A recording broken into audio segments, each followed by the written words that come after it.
Why did she always feel invisible when she walked into town? Maybe it was the way people's conversations thinned out when her boots hit the linoleum at the grocery store. Maybe it was the silence in the diner when she passed the sheriff's table, his deputies cutting their eyes away. Or maybe it was simply because she carried herself like someone who'd seen too much, and small towns didn't quite know what to do with people like her. Emma Carter wiped down the counter at the roadside diner, her movements steady, controlled. Wiping away crumbs was easier than wiping away memories. Iraq, Afghanistan, men who bled out under a desert sun, her hands pressing gauze that was never enough.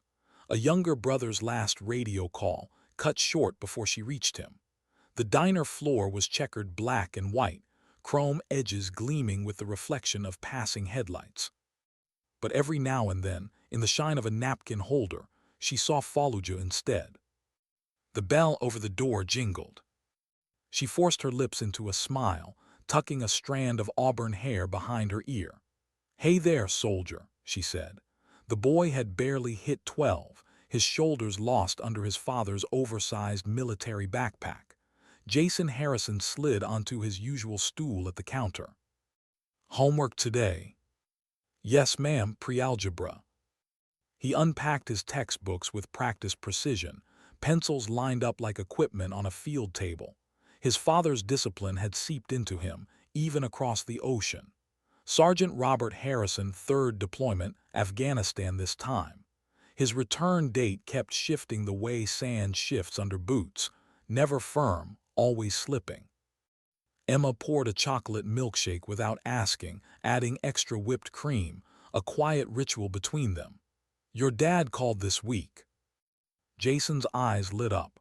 "Yesterday. Said maybe next week we could video chat if the signal holds." Emma nodded, hiding the weight that sat behind such words. Maybe, if the connection holds, if the combat outpost wasn't hit, if his convoy didn't roll over an IED on the way to the satellite uplink. Always if. "He'll be proud of those math grades," she said. Jason gave a shy smile and bent over his book. The diner was calm that evening. A couple of truckers hunched in the corner booth, nursing coffee. Old Bill Michaels, who never missed his slice of apple pie, sat by the window with the local paper folded neatly beside him. The headline spoke of layoffs at the auto plant. This town had been bleeding jobs for years. Just like Emma, it carried scars beneath the surface. For a moment, it almost felt safe. Then the door jingled again. 4 boys strolled in, loud enough to change the air. Shawn Parker led them, his smirk carved into his face like a birthright. His father, Raymond Parker, wealthy developer, running for mayor, had bought him the Triumph motorcycle he bragged about in every conversation. His friends were rich sons playing at being dangerous. Not a gang, not officially, but everyone in Millage called them the Iron Fists. They claimed a booth near Jason, chairs scraping the floor with deliberate malice. Shawn's eyes flicked to the boy, lingered too long. Emma's gut tightened. That look, she'd seen it before. In mess halls, in training grounds, predators spotting a target. "What can I get you boys?" Emma asked, keeping her voice polite, steady. "4 coffees," Shawn said, not meeting her eyes. Then louder, "and maybe some respect for the next mayor's son." Laughter rippled around the table. Emma jotted the order without expression. "Coming right up." She turned, catching Jason's worried glance. She bent close, her voice low. "Pack your books, I'll call your mom." The boy looked confused but obeyed. Emma felt Shawn's eyes track the exchange, felt the atmosphere coil tighter. She dialed Sarah Harrison, Jason's mother. A nurse at County General, she was always running between shifts. "Can you pick him up early?" Emma asked. "It's quiet tonight. Thought maybe you two could catch that movie he's been talking about." Sarah paused, reading between the lines. "I'm stuck at work, at least an hour." Emma forced calm into her voice. "He'll be safe in the office, don't worry." She delivered the coffees. Shawn leaned back, eyes sharp. "That the Harrison kid?" Emma met his gaze. "He's off limits." "Just conversation," Shawn said, tone dripping mockery. "My dad always says honor our troops." Jason gathered his things quickly. As he passed, one of Shawn's friends stuck out a foot. Jason stumbled, clutching his books, cheeks burning.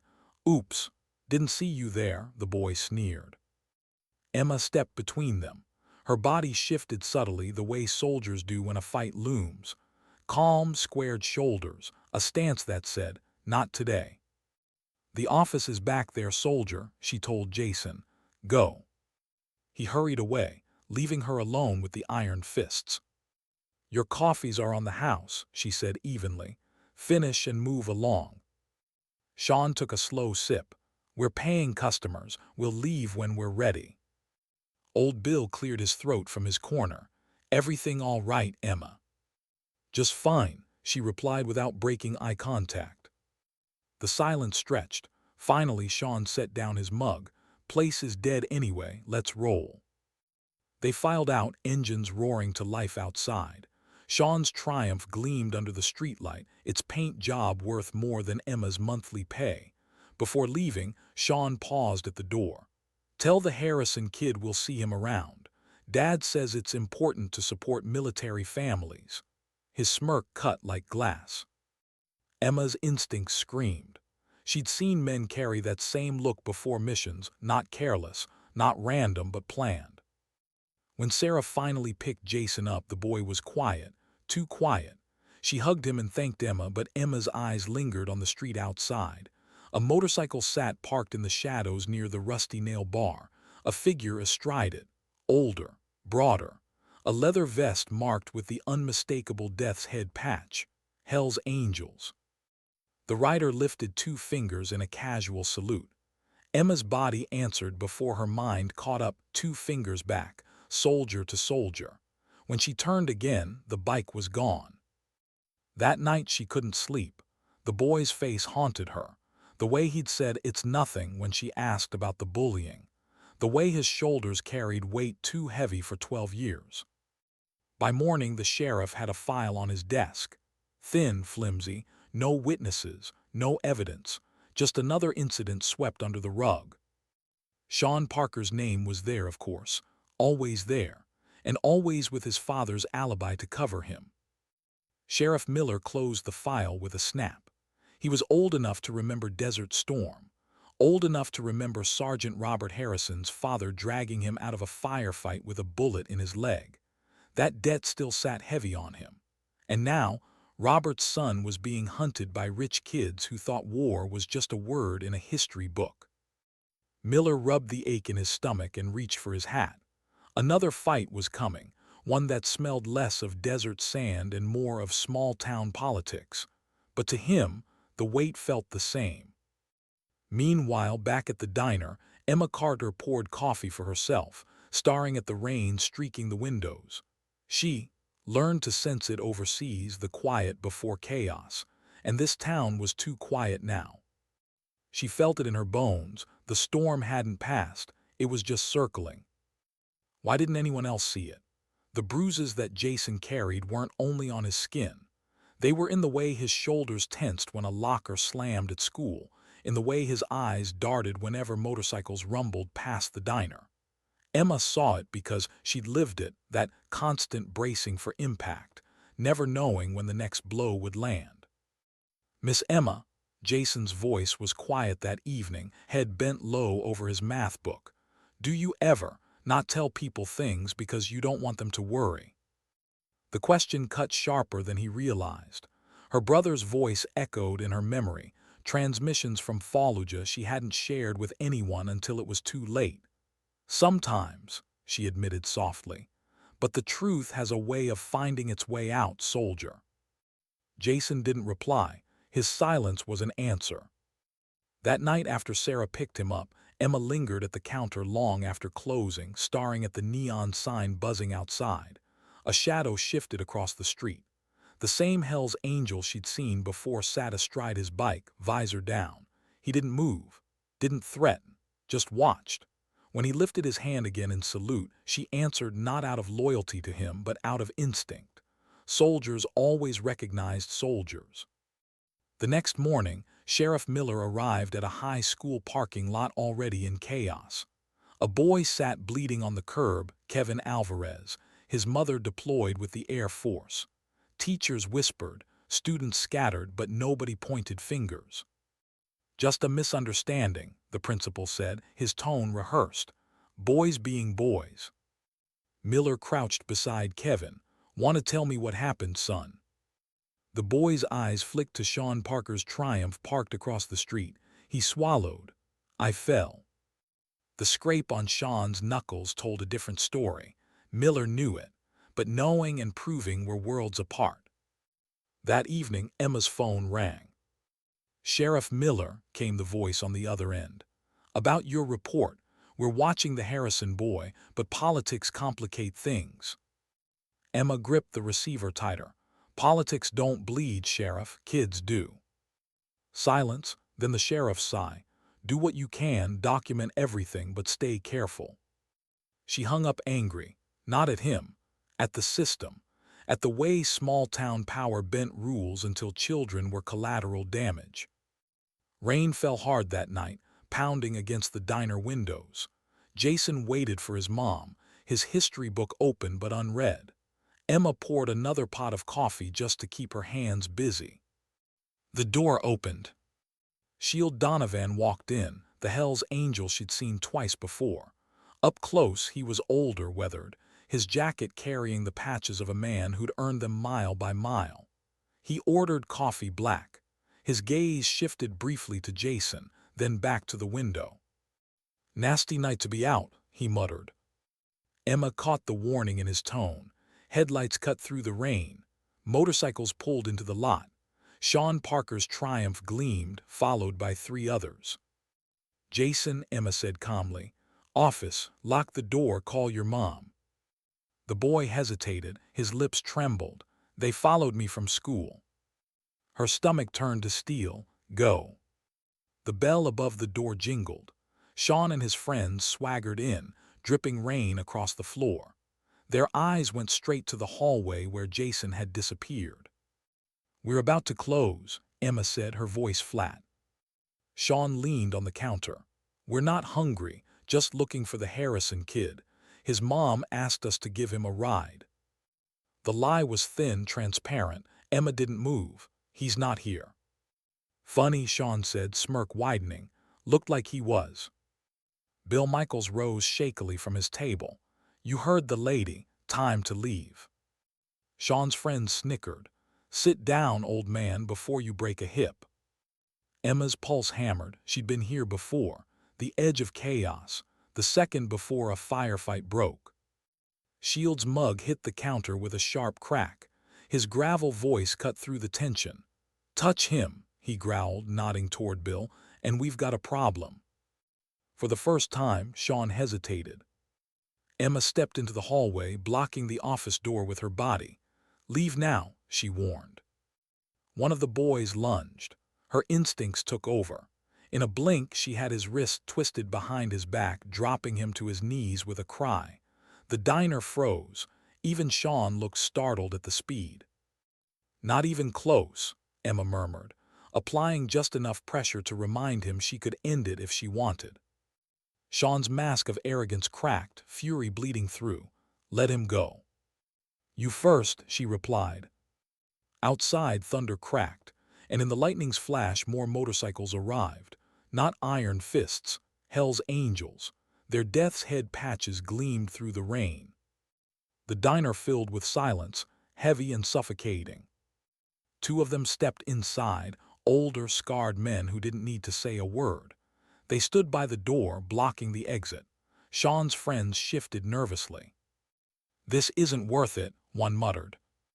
But Shawn doubled down. "We know the kid's here. We're not leaving without him." Emma's voice cut like glass. "Why?" His face twisted. "Because of his father. Because all of you, soldiers, Marines, think you're better than everyone else. My dad says you're parasites, living off our taxes while we struggle." There it was, not just cruelty, inherited hate. Emma held his stare.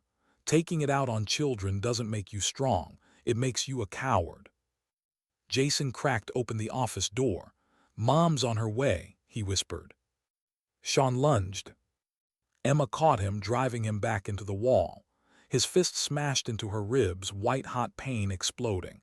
She gritted her teeth, refusing to yield. "Jason, run!" The boy bolted out the back. One of Shawn's friends tried to follow. Shield clotheslined him with an arm like an iron bar. Chaos erupted. Chairs overturned. Bill shouted. The truckers stood, one of them fumbling with his phone to call the sheriff. Emma fought through blows, every strike igniting old wounds.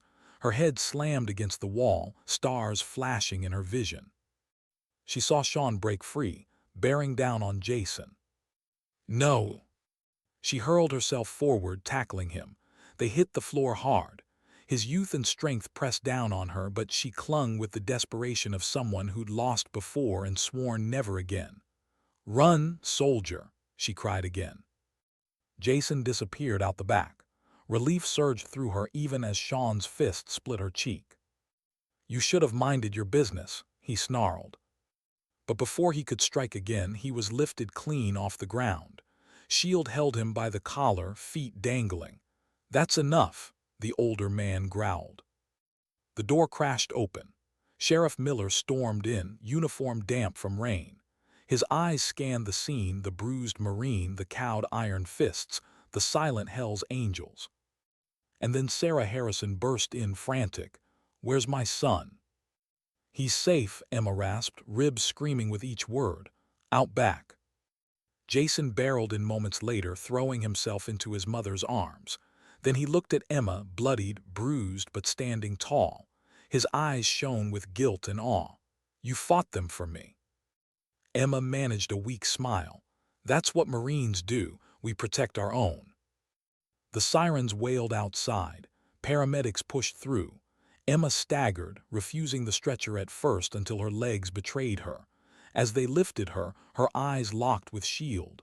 Something unspoken passed between them, recognition, respect. And outside, more headlights cut through the rain. Motorcycles, dozens of them, engines growling like thunder rolling across the plains. The town of Millage had no idea what storm had just been unleashed. How do you measure the weight of sacrifice? Is it in the fractured ribs that ache with every breath? Or in the quiet knowledge that a boy got to go home safe to his mother because you stood in the way? Emma Carter opened her eyes to fluorescent lights. The sharp scent of antiseptic filled her lungs, fighting against the deeper burn of broken bone. She lay in a hospital bed, IV dripping steadily into her arm. For a moment, she let herself believe she was back in a field hospital. The sounds, the smells, the blur of exhaustion and pain all felt the same. But this time she wasn't the medic. She was the one stitched back together. Dr. Chen leaned over her. "You've got 3 fractured ribs, a concussion, and more bruises than I care to count. No internal bleeding, which is lucky, but you're benched for at least 6 weeks." Emma's laugh was bitter. "Doc, I've been benched before." The door opened. Sheriff Miller stepped in, hat in hand, his face drawn with the fatigue of someone who had seen too much and still couldn't walk away. "How are you feeling, Miss Carter?" Emma forced herself upright, wincing. "Better than I should be." "I need your account of what happened." Her words came precise, clipped, military. She laid out the timeline, every detail sharp, the threats, the first shove, the moment she ordered Jason to run. She recited it like an after-action report because that was the only way she knew how to process violence. Catalog, record, strip away emotion. When she finished, Miller tapped his pen against his notebook. "And the bikers?" One was already there, Shield. The others arrived when things escalated. They intervened, didn't start it. The sheriff raised an eyebrow. "Not what I usually hear about the Hell's Angels." "Maybe you don't know them as well as you think." Miller studied her a long moment, then nodded. "Raymond Parker's already making noise. Wants you charged for assaulting his son." Emma snorted, then winced as her ribs punished her for it. "Of course he does." "It won't stick," Miller assured her. "Too many witnesses, but don't think he'll stop.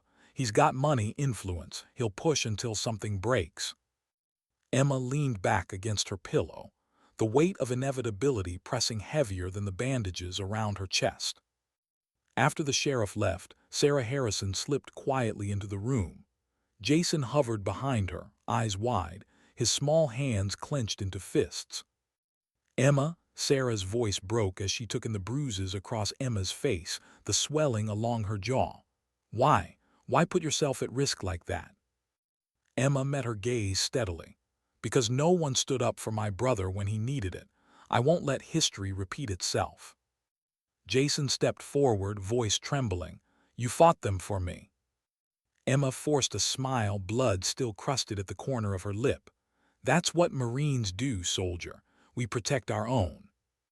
The boy's eyes filled with tears. He didn't say it, but Emma saw the guilt in his face, saw him blaming himself for every bruise she wore. Later that night, after Sarah had coaxed Jason home, the nurse announced another visitor. He filled the doorway like a storm cloud. Silver hair tied back, leather vest worn from decades of road, eyes sharp as steel. The death's head patch sat bold on his chest, service pins glinting alongside it. "Name, Thunderbird," he said, voice a low rumble. "Mind if I come in?" Emma studied him. The way he carried himself wasn't just biker swagger, it was military, old muscle memory in the way he moved. "You were Air Force." He smiled faintly. "Blackhawk pilot, Desert Storm, retired before Afghanistan chewed up the young ones. Shield told me what you did last night." "I did what anyone would have done." Thunderbird leaned forward, his presence filling the small hospital room. "No, you did what most people say they would do, but when the moment comes they freeze. You didn't freeze, you stood. That matters." Emma's jaw tightened. "Why are you here?" "Because this isn't about one fight in a diner, it's bigger. Parker's boy has been targeting military families for months. We've been watching, documenting. He thinks veterans are parasites. His father taught him that." He slid a folded paper across her lap. Emma opened it with stiff fingers, a list, dates, names, kids bullied, families pressured, properties bought out under threat, all tied to military households. "This is comprehensive," she whispered. "It's not even half." Thunderbird's voice darkened. "Most go unreported. Fear has a way of silencing people." Emma looked up sharply. "Does Miller know?" "Some, his hands are tied." She shook her head. "So what, vigilante justice?" Thunderbird's eyes hardened. "Not justice, presence. A reminder that there are still people who protect their own. You saw it last night. Sometimes silence speaks louder than fists." Emma stared at the paper, at the names of children who carried burdens they never asked for. She remembered Fallujah, remembered Michael's last transmission, remembered what it felt like when no one came in time. Thunderbird stood to leave. "Think on it, Marine. Some debts run deeper than blood. James Harrison, Jason's grandfather, saved my life in Desert Storm. Years later, his son saved mine in Afghanistan. Debts like that don't vanish. Now the boy needed saving, and you stepped in." Emma's heart lurched. He paused at the door. "My son, November 4, Fallujah, 3rd Battalion, 5th Marines. He'd have bled out in the rubble if a combat medic hadn't patched him under fire. That medic was you." Emma's throat went dry. The memory surfaced sharp and raw. Michael Wallace, gunshot wound, collapsed lung. Thunderbird's eyes softened with pride. "He's alive because of you. So, Emma Carter, this fight isn't just yours anymore. You're not alone in it." He left her with that, the sound of his boots fatting down the corridor. Emma stared at the ceiling long after, the list of names still clutched in her hand. Across town, Sheriff Miller sat at his desk, a bottle of antacids open beside his reports. Raymond Parker had called 5 times already, each conversation laced with veiled threats. But outside his office, the growl of motorcycles filled the night. Not iron fists. Hell's Angels. Dozens of them lined along the street in perfect formation, standing silent, leather vests gleaming under streetlights. A vigil, a warning. Raymond Parker pulled up in his Cadillac, stepping out with fury in his eyes. "This is intimidation." he shouted. "Do your job, Sheriff." Miller's voice stayed calm. "They're breaking no laws, Mr. Parker. Peaceful assembly's still legal." Parker's face flushed red. "They're here about my son." "Or maybe," Miller said, "they're here about the truth." And inside the hospital, Emma Carter lay awake, ribs screaming, mind racing. The town she'd come to for quiet had become a battlefield. And once again, she found herself in the middle. What did it mean to stand for something? Was it just words in a meeting hall, or was it the bruise on your cheek when you refused to back down? Emma Carter asked herself that as she pulled the fresh bandage tight across her ribs, hissing at the pain. The mirror showed a face she barely recognized, swelling, stitches, eyes ringed in purple. She looked like someone who'd gone 12 rounds with the wrong opponent, but the eyes staring back were steady, unbroken. On her bed lay the vest, not a full cut but leather heavy with the death's head patch, the Hell's Angels symbol offered to her as a gesture of allegiance, a support vest. She'd found it on her doorstep the morning after the fight, folded neat, waiting like a challenge. Taking it would mean something, a statement louder than anything she could say. Accepting it meant the whole town would know she wasn't just a waitress who once wore a Marine uniform. It meant she was choosing a side. Her phone buzzed, a text from S.H.I.E.L.D. "Thunderbird says meet tonight, Rusty Nail, 8 p.m. Emma pressed her palm against the vest, feeling the rough leather under her hand. She hated symbols. They were heavy, but she knew, deep down, she'd already chosen. That night the Rusty Nail bar smelled of smoke, sweat, and gasoline. Motorcycles gleamed under the harsh lot lights, chrome reflecting shadows like watchful eyes. Inside, the room fell briefly silent when Emma entered, her limp barely hidden, her face still swollen. Men in leather turned, eyes sharp, calculating. Then they turned back to their drinks. She was no longer a stranger. Thunderbird sat at a corner table with S.H.I.E.L.D. and 2 others. He gestured to the empty chair. "Glad you came. That vest suits you." Emma sat slowly, her ribs reminding her of their fragility. "You didn't drag me here for compliments." Thunderbird's smile was thin. "No, we need to talk about Parker." He slid a folder across the table. Emma opened it, flipping through pages filled with property deeds, tax notices, code violation reports. Names of families she knew, military families. Every page screamed of pressure, manipulation, slow strangulation of livelihoods. "He's been buying out half this town," S.H.I.E.L.D. said, voice gravel. "Anyone with military ties offers them pennies. If they refuse, suddenly their houses don't meet code. Taxes jump. Water gets shut off for repairs. Eventually, they sell. Parker Development takes it all." Emma's jaw clenched. "This isn't just bullying, it's systematic." Thunderbird nodded. "He's not just trying to own the town.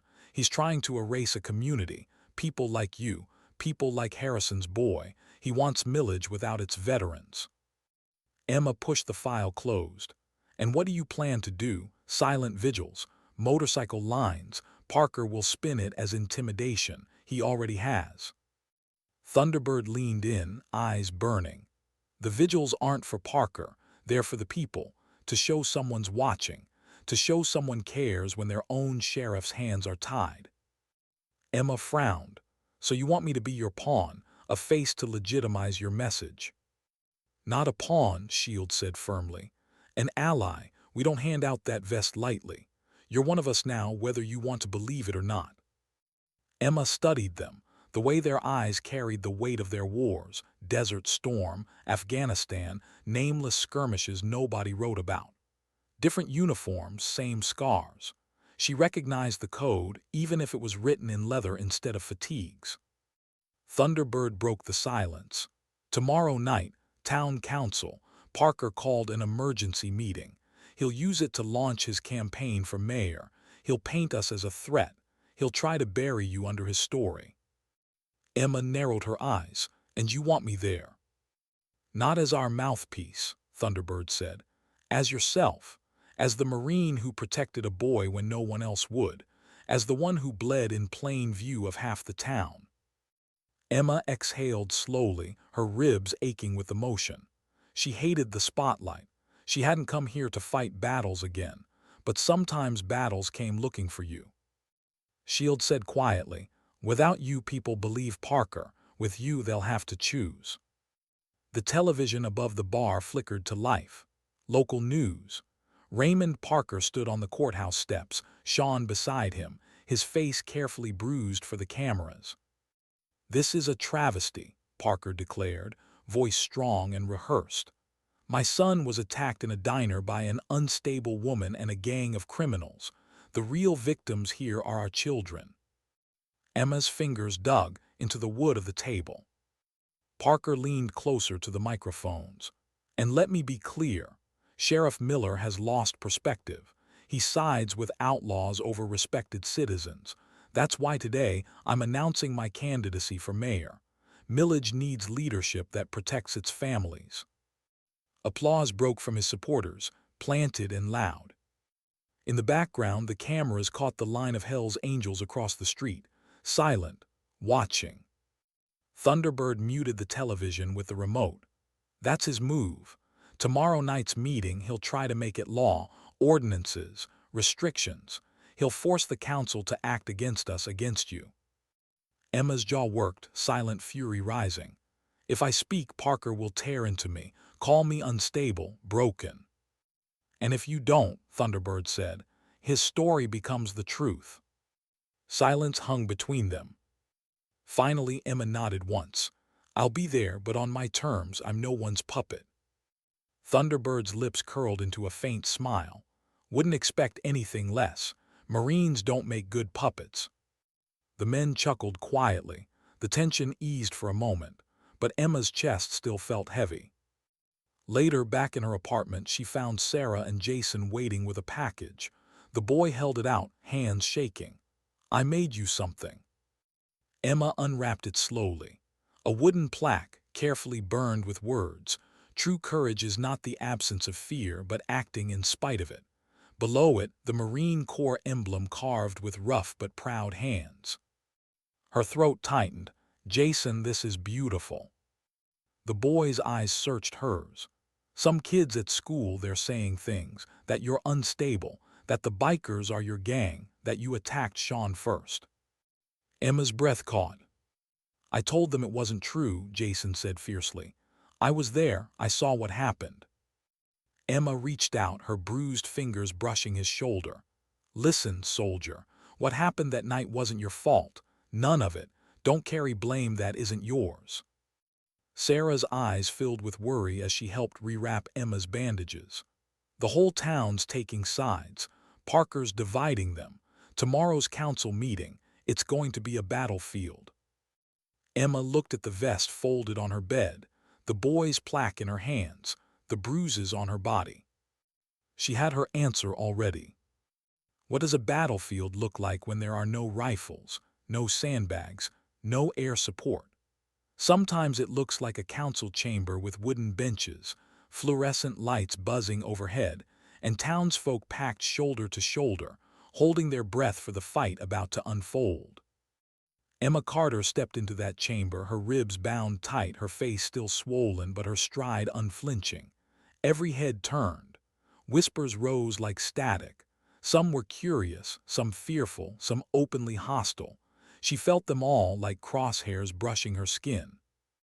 Sheriff Miller caught her eye from the back row, giving the slightest nod. Sarah Harrison sat near the front, Jason pressed close to her side, eyes wide. Across the aisle, Raymond Parker stood at the podium, his suit sharp, his smile sharper. Shawn sat behind him, bandaged, every bruise exaggerated for effect. Parker raised his hands to quiet the room. "Friends, neighbors, thank you for coming tonight. We are here to address a growing threat in our town. A threat not from outside invaders but from within, outlaws, criminals, and those who defend them." His gaze swept deliberately toward Emma. Murmurs rippled. Emma forced her jaw to stay still.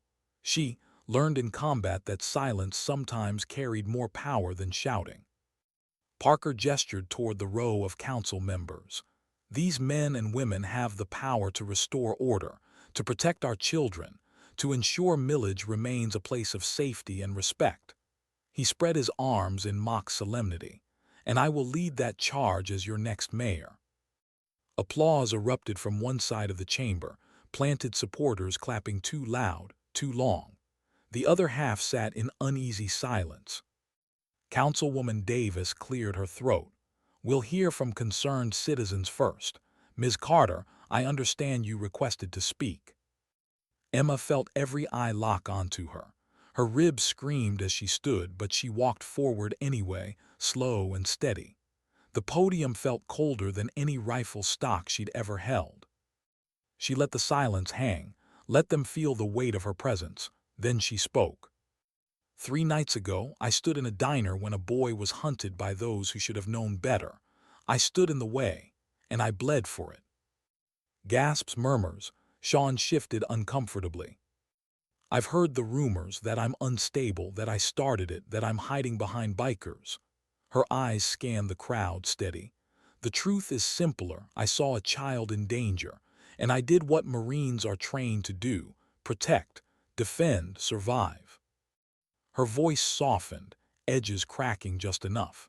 I didn't do it for glory. I did it because I remember a brother I couldn't save.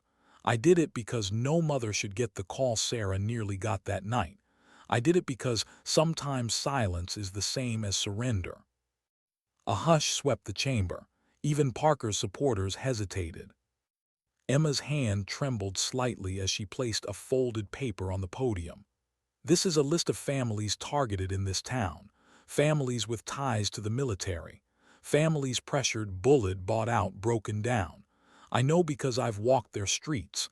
I've sat in their kitchens. And now I stand here for them. She turned to face Parker directly.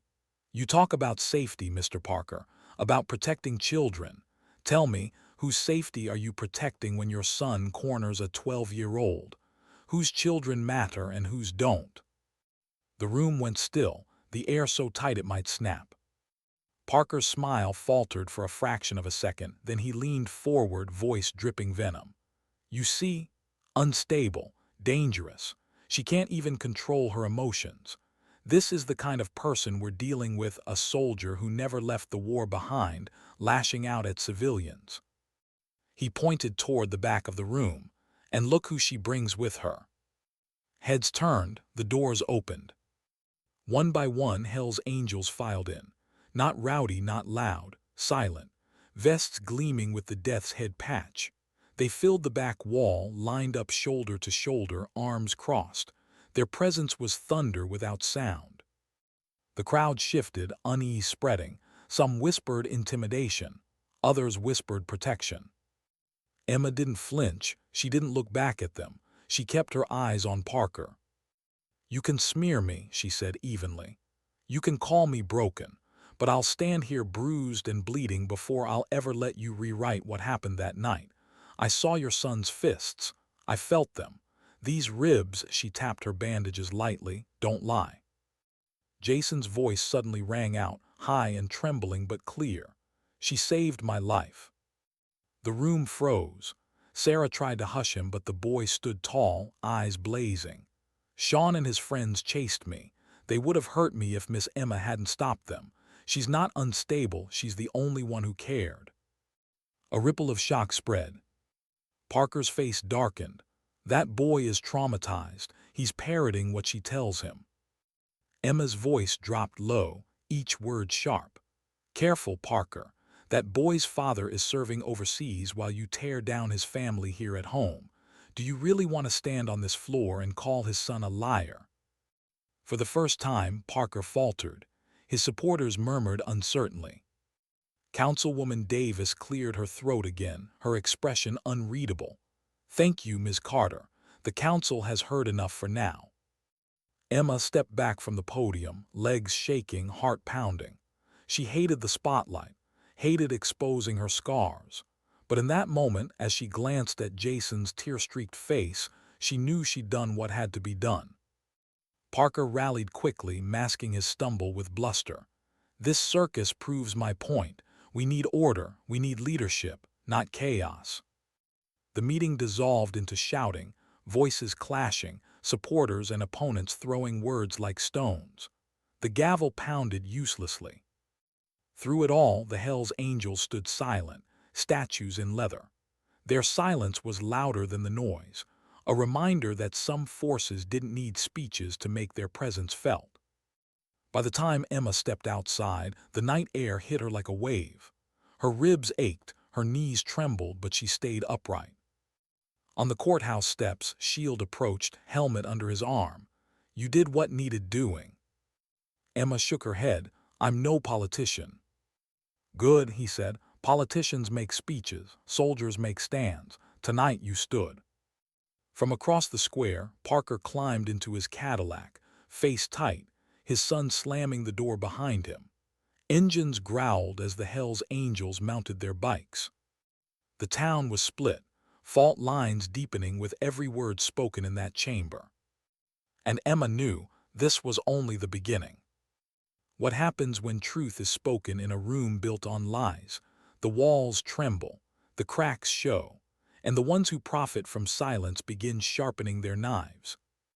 2 days after the council meeting, the cracks showed everywhere. The diner's windows rattled with whispers whenever Emma walked past. At the gas station, 2 men nodded respectfully while a third spat in the dirt. Kids in school hallways repeated their parents' words, hero or criminal, depending on which side their dinner table sat. Emma felt it in her bones. The town was split down the center, and she was standing on the fault line.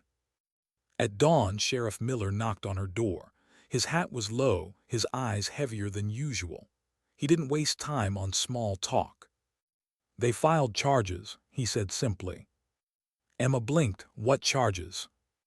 "Assault," Miller said. "On Shawn Parker. Parker's got a judge in his pocket. Warrant was signed at midnight. You'll be arraigned Friday." Emma's laugh was hollow. "Assault? I was defending a child." "I know," Miller said. "Half this town knows. Doesn't matter. Parker wants you dragged through the system. He's betting you'll break before he does." Emma rubbed her forehead, pain throbbing behind her bruises. "What happens if I don't break?" "Then he pushes harder," Miller said grimly. "He'll smear you, ruin your record, drain you dry in court. He's got resources you don't. He'll grind you down until there's nothing left." Emma sank onto the couch, ribs aching with emotion. "I've been ground down before, Sheriff. Didn't break then either." Miller studied her, then shook his head. "You've got grit, Carter, but grit doesn't pay lawyers."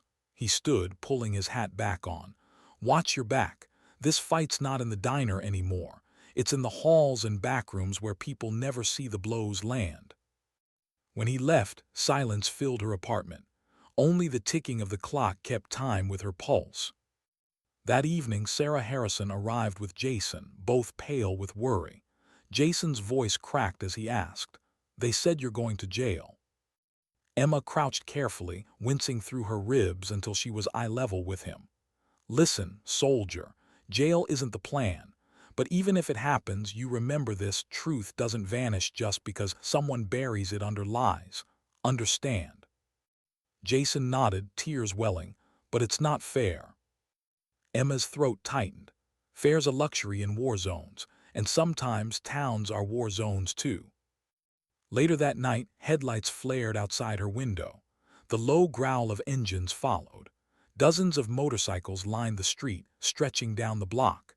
Neighbors peeked from curtains as Hell's Angels took quiet positions, arms folded, faces unreadable. A knock came. Shield stood at her door, rain dripping from his jacket. "Word got around. They're not going to let you face this alone." Emma gestured to the bikes outside.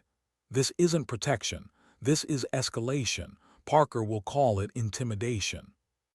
Shield's eyes narrowed. "Parker already threw the first punch. This is presence. It tells the town you're not isolated. That matters." Emma leaned against the doorframe, exhaustion pulling at her bones. "Presence won't stop a judge's gavel." Shield's voice dropped, gravel steady. "Sometimes the system doesn't listen until it knows someone's willing to stand outside its doors. We've stood outside plenty before. Courthouses, hospitals, VA offices. We know the drill." Emma didn't reply. She was too tired to argue, too aware of the truth in his words.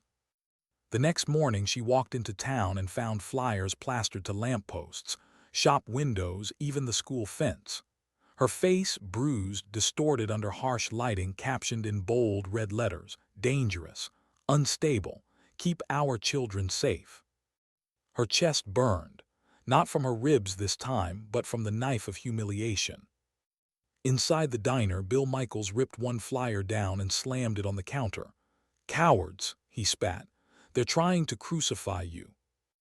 Emma folded the paper neatly, sliding it aside. "It's just paper." But she couldn't shake the feeling of eyes on her, judgment heavy in every turned head. By evening, Parker's machine pushed further. Local news aired a segment where Shawn tearfully claimed Emma snapped, claiming she'd attacked him without warning. He spoke rehearsed words, coached by his father, but the camera captured only a boy's trembling voice. It spread across town like wildfire. Emma turned the television off, bile rising in her throat. She had faced insurgents, mortar fire, roadside bombs. But this character assassination felt sharper, more personal. That night Shield returned with Thunderbird. They laid more documents on her table, court filings, council motions, Parker's upcoming campaign rallies. "He's tightening the noose," Thunderbird said, "but he's underestimating one thing." Emma raised an eyebrow. "And what's that?" Thunderbird leaned closer. "People don't rally behind perfection. They rally behind the broken who refuse to stay down.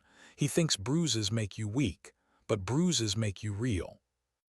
Emma looked at the papers, the weight of the fight pressing down. "What happens if I lose in court?" Thunderbird's eyes darkened. "Then Parker thinks he's won, but there are battles outside courtrooms, and he won't like those battlefields." Emma exhaled slowly, mind whirling. She had no taste for vigilante wars, but she also knew Parker's reach was spreading like infection. 2 nights later, Sarah rushed into her apartment, panic in her eyes. "Emma, it's Jason. They cornered him after practice. 3 of Shawn's friends. He ran, but," her words broke. "They'll keep coming. They won't stop." Emma's blood ran cold. She grabbed her jacket, ignoring the pain of her ribs, and stormed out with Sarah at her side. They found Jason behind the gym, hiding, lips split, knees scraped. He tried to smile when he saw Emma. "I'm okay. I ran like you said." Emma dropped to her knees, pulling him into a careful hug, her ribs screaming but her arms refusing to let go. "You're not supposed to run from home, soldier. You're supposed to feel safe there." That night Emma stood on her balcony, staring at the line of motorcycles down her street. For the first time she didn't see escalation. She saw a shield, a silent promise. And she realized something terrifying. This wasn't just about Jason anymore. It wasn't just about Parker. It was about a town learning whether dignity still had a place when money and fear tried to crush it. And Emma Carter, broken, bandaged, unwilling, had become the center of that lesson. What does it take to break someone who has already been broken once before? For Emma Carter, the courtroom felt like a battlefield designed for exactly that purpose. No sand, no blood, no rifles, just polished wood, cold glares, and the kind of silence that carried judgment heavier than bullets. She sat at the defendant's table, ribs bound under her blouse, bruises fatting but still visible. Her lawyer was a public defender with kind eyes but tired hands, clearly outmatched by the gleaming suits Parker's team had assembled across the aisle. Raymond Parker himself sat proudly behind them, his smile thin and victorious. Shawn sat next to him, pale and careful, his cast and bandages positioned perfectly for the cameras. The judge entered, gavel cracking against the sound of hushed voices. Emma's pulse thudded like a distant drum. She'd been under mortar fire before, but this silence felt worse. The prosecution painted her as unhinged, a veteran who'd never left the war behind, prone to violence, dangerous around children. They flashed photos of Shawn's bruises on the projector. They whispered instability like it was a diagnosis. Emma clenched her fists. Every word was another blow, not against her body this time, but against her character, her honor. The very thing she'd carried like armor through every deployment. When her turn finally came, her lawyer called her to the stand. She walked slowly, every step a reminder of fractured ribs. She raised her hand, swore her oath, and took her seat. "Ms. Carter," her lawyer asked gently, "can you tell us what happened that night in the diner?" Emma's throat tightened. She wanted to recite it like an after-action report, clinical, detached. But her gaze fell on Jason, sitting beside Sarah in the gallery, his small hands clenched tight, eyes wide with hope. He needed the truth, not a report. So she told it. She told them about the threats, about the way Shawn and his friends stalked Jason. She told them about the fear she saw in the boy's eyes, the same fear she'd seen in combat zones when civilians realized they had no shield. She told them how she stepped in, how she fought not for glory but for survival, for protection. Her voice cracked, steady but raw. "I didn't hit Shawn Parker for revenge," she said finally, eyes locking with the jury. "I hit him because he was going after a child, and if you want to call me guilty for that, then fine. I'll wear that guilt, but I won't apologize for protecting a 12-year-old boy." The room was silent.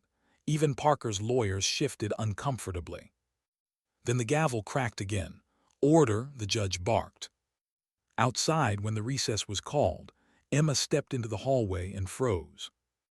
The entire corridor was lined with leather vests. Hell's Angels stood shoulder to shoulder, silent, arms crossed. Not shouting, not threatening, just watching. Reporters snapped pictures, flashes filling the hall. Parker stormed past, shouting about intimidation, but the sight had already seared itself into the town's memory. Emma Carter walking out of court, bruised but unbowed, flanked by silent bikers who treated her like one of their own. By evening, the news was everywhere. Half the town called it disgraceful, the other half called it strength. The divide deepened. At home, Emma sat in the dark, head in her hands. Sarah sat across from her, Jason asleep on the couch, his hand curled around a toy Humvee. "You did good today," Sarah said softly. Emma shook her head. "I don't know if it matters. Parker's got the system wired." Sarah leaned forward. "It matters to Jason. It matters to me. You don't see it, Emma, but people are watching. You're giving them permission to believe they're not powerless." Emma swallowed hard, fighting the lump in her throat. "I didn't ask for this. I came here to disappear." Sarah's voice softened, breaking. "But maybe disappearing isn't what you were meant for." Emma didn't answer. She couldn't. The trial stretched on for days. Each one drained her more. Parker's team threw every smear they could, whispers about her service, old medical records twisted into ammunition, even rumors about her mental state.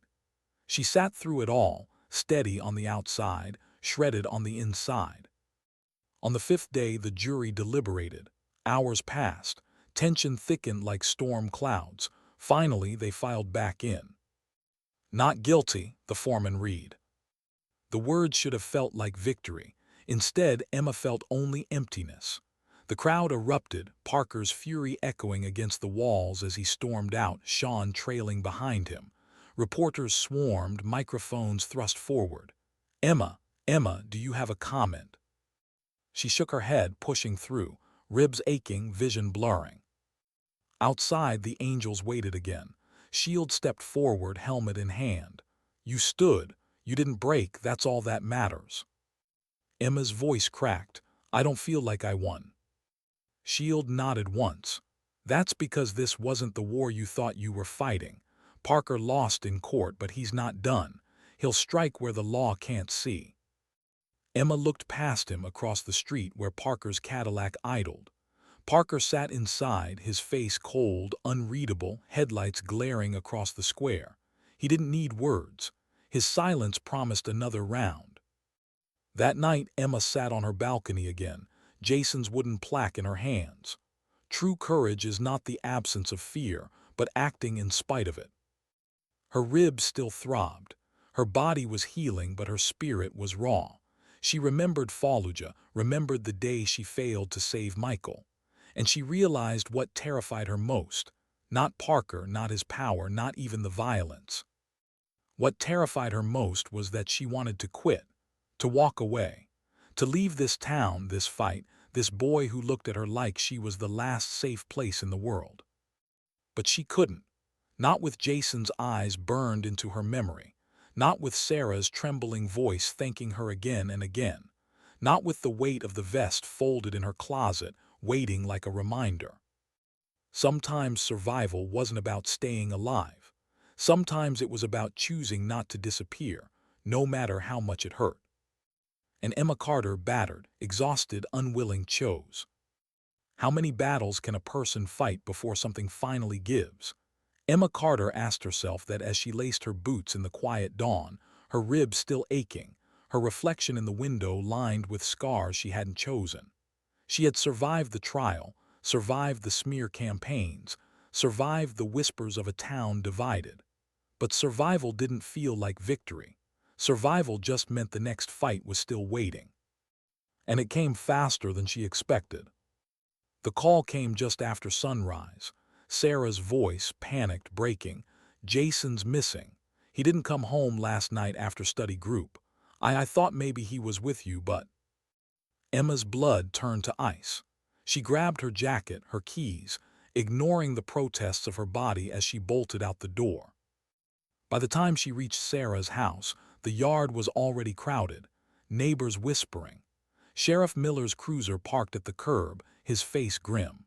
Sarah stood on the porch, shaking, clutching Jason's backpack like it was the last piece of him she'd ever hold. Emma's chest tightened until it hurt worse than her ribs. She stepped close, gripping Sarah's shoulders. "We'll find him, I promise." Miller's jaw clenched. "We found tire tracks behind the school. Motorcycle matches Shawn Parker's Triumph." Sarah's knees buckled. Emma caught her, fury igniting behind her own eyes. "Where?" Miller hesitated. "We don't have probable cause, not yet." Emma's voice was a blade. "Screw probable cause, he has the boy." Engines roared in the distance. Hell's Angels. A dozen bikes pulled up, Shield at the front, Thunderbird beside him. They dismounted in silence, their eyes already telling Emma what she didn't want to hear. They knew. Shield stepped forward. "Word on the street says Parker's crew bragged last night. Took the boy to the old mill outside town. Thought they'd teach him a lesson. Thought no one would stop them." Sarah's sob broke the air. "Please, Emma, please." Emma turned, meeting Shield's eyes. "Take me there." The ride out to the mill felt like a war march. Engines growled like distant thunder, leather vests flashing under morning light. Emma sat behind Shield, her hands gripping the bars, her mind a storm of fury and fear. Every turn of the road, every gust of wind, she heard Jason's voice. "You fought them for me," echoing in her head. When they reached the mill, silence fell heavy. The building loomed, rusted metal and broken windows like jagged teeth. The Angels formed a perimeter, their presence a wall of steel and leather. Shield looked at her. "This is your fight, Marine. We'll keep the walls up. You bring the boy home." Emma nodded, her throat tight. She pushed through the mill's heavy doors. Inside, shadows stretched long across the dusty floor. And in the center, tied to a chair, Jason.